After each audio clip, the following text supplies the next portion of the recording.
ও মালিক, তুমি আমারে দুনিয়াতে পাঠাইছো, পাঠানোর সময় আমার মা কত কষ্ট করছে, জান বের হয়ে যায় অবস্থা। এরপরে আমি দুনিয়াতে আসলাম, এত কষ্ট আমি মাকে দিলাম, কিন্তু মার কোনো খেদমত আমি করতে পারলাম না, আমার মার ঋণ আমি শোধ করতে পারলাম না।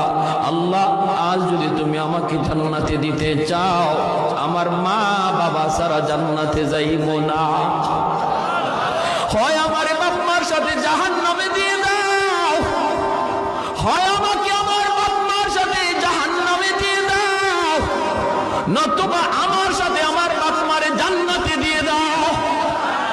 আমি আমার মা বাবা ছাড়া থাকবো না। আল্লাহ, তুমি আমার দুনিয়াতে পাঠাইছো, আমার মা আমার বাবা আমার উপর কি পরিমাণ ঋণ, আমি তো ঋণ শোধ করার সুযোগ পাই নাই, দিছো না। আজ হাসরের মাঠে যদি আমাকে জান্নাত দিতে হয়, বাপ মা ছাড়া জান্নাতে যাইবো না। রব্বুল আলামিন তখন বলে, বান্দারে, আমি আল্লাহর আদত হচ্ছে জাহান্নামীকে জান্নাতে দেওয়া, কিন্তু কোন জান্নাতীরে জাহান্নামে দেওয়া এটা আমার আদত না। বান্দা, তুমি তো জান্নাতি, তোমাকে আমি জাহান্নামে দিতে পারি না, ঠিক আছে, নেও তোমার সুপারিশে বাপ মারেও জান্নাত দিয়া দিলা। এজন্য বাবা সবর করো, সবর, মা সবর করো, সবর। এই বাচ্চাটা তোমার জন্য জান্নাতে যাওয়ার উসিলা হবে, জান্নাতে যাওয়ার উসিলা হবে। শুধু মুখ দিয়া এমন কোন কথা বইল না যেই কথার কারণে ঈমান চলে যায়, আল্লাহ নারাজ হয়ে যায়, এমন কথা বইল না, এমন কথা বইল না। আল্লাহর দোহাই তুমি এমন কথা বইল না। মৃত্যু সংবাদ শুনছো, ইন্না লিল্লাহি ওয়া ইন্না ইলাইহি রাজিউন কয়া তুমি দোয়াটা পড়ো। এই দোয়ার অর্থই হলো, আল্লাহ শিখায়া দিয়েছে, বান্দারি, যখনই কোনো বিপদ মুসিবত তোমার আসবে, তখনই তুমি এই দোয়াটা পড়ো। মানুষের জীবনের সবচেয়ে বড় মুসিবত হলো মৃত্যু সংবাদ, এই জন্য এই দোয়াটা আমরা পড়ি।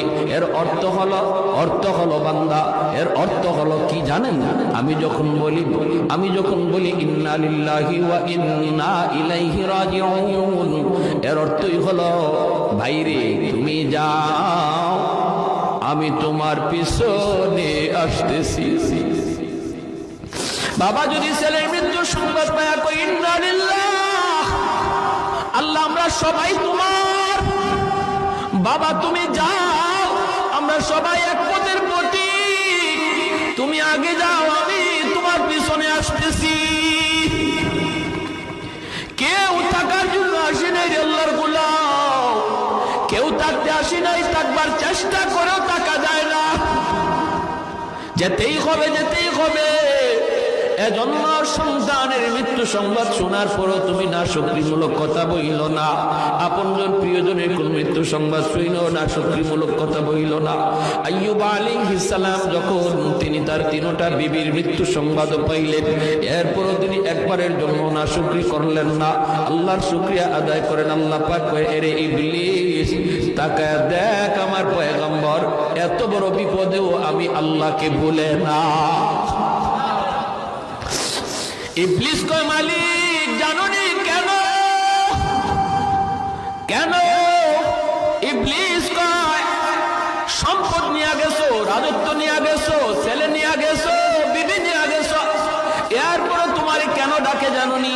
কারণ হলো, তারে তুমি এখনো সুস্থ রাখছো। কি কয়?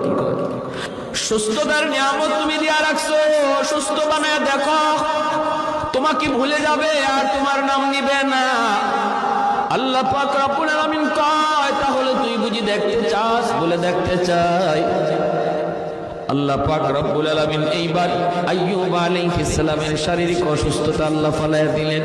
সারা শরীরের প্রতিটা পশমের গোড়ায় ফোসকা উঠে গেল, এই ফোসকার ভিতরে পোকা জন্ম নিল।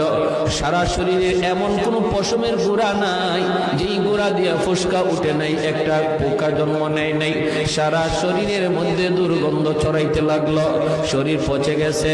আল্লাহর পয়গম্বর সাইয়্যিদুনা আইয়ুব আল্লাহর কাছে ডাক দেয়া কয়, মালিক সমস্ত শরীর যদি আমার পোকায় খায় আমার কোনো আপত্তি নাই, যদি তুমি খুশি থাকো আমিও খুশি, কিন্তু মালিক আমার জিহ্বাটা তুমি পোকা দিয়া খাওয়ায়ও না, কারণ এই জিহ্বা দিয়ে আমি সকাল সন্ধ্যা তোমাকে আল্লাহ কইয়া ডাক দেই।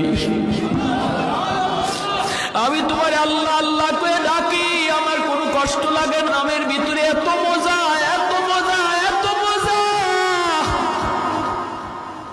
আল্লাহ পুরা দেহটাও যদি পোকায় খায় আমার জিহ্বাটা তুমি পোকা দিয়া খাওয়াও না।